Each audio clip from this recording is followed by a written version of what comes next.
Well, we've come to the end of this series, and I just wanted to do a quick walkthrough of one more example of setting up this personal financial operating system.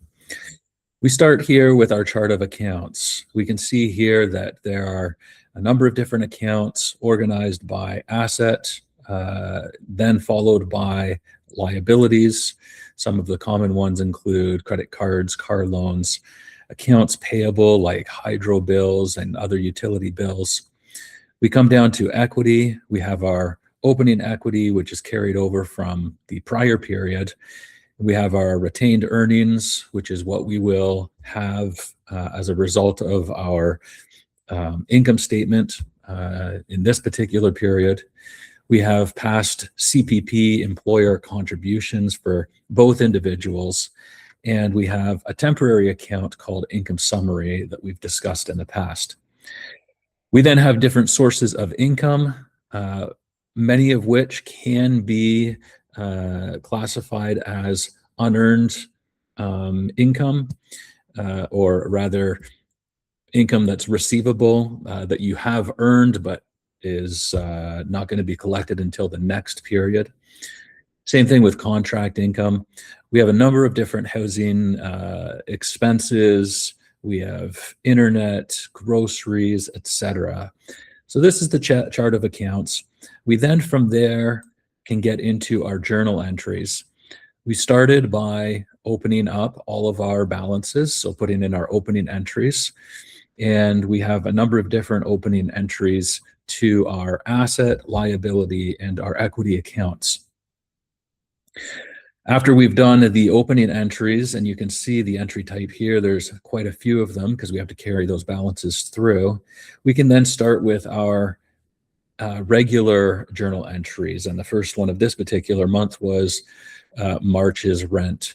So we debited the housing of rent expense and we credited our cash from our checking account, and so on and so forth. And this is how we classified all of our different transactions, many of which are going to come from bank statements and credit card statements to be able to update this. From there, we were able to accumulate the debit totals and the credit totals.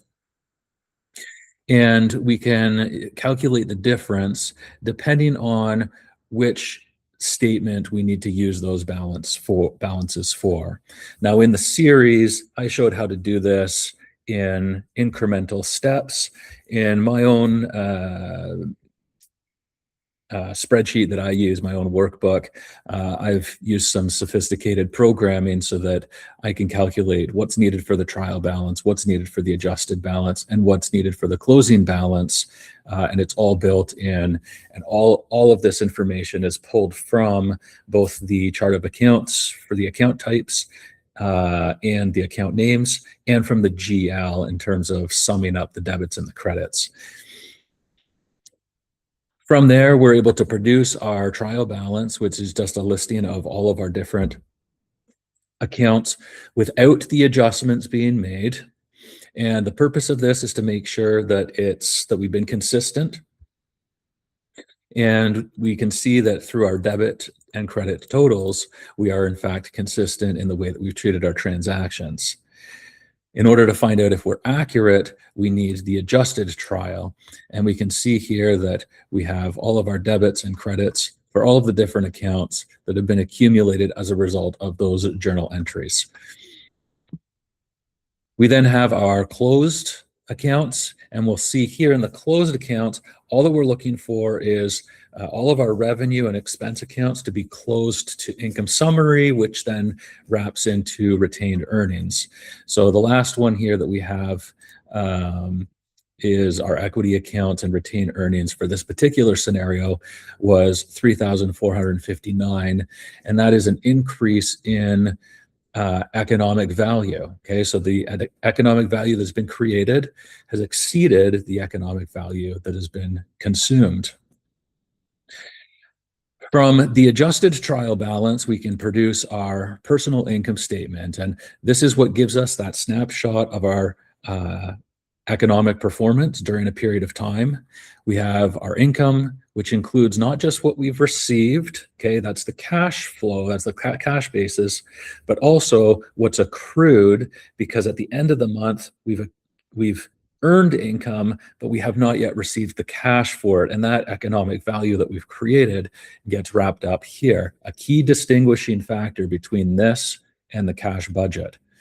Okay, same thing for employment income for person number 2, and the contract income. The contract was completed and the cash was received during that particular month.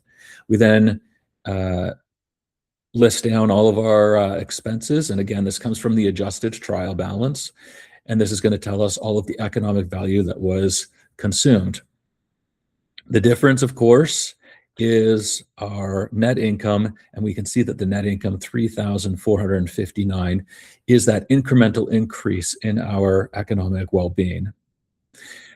Lastly, we have our net worth statement, and this is the culmination of all of the work that we do up to this point. The net worth statement is what we're driving toward. We want to know, what is our net worth? How has it changed over the last period?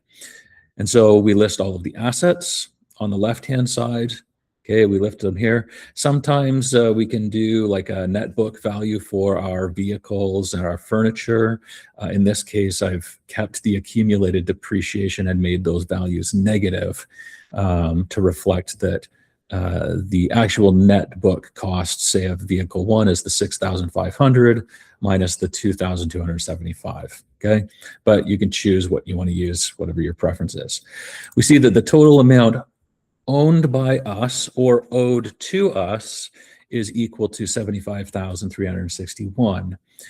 What is owned by us or owed to us has to equal who we owe money to, whether that be ourself or others.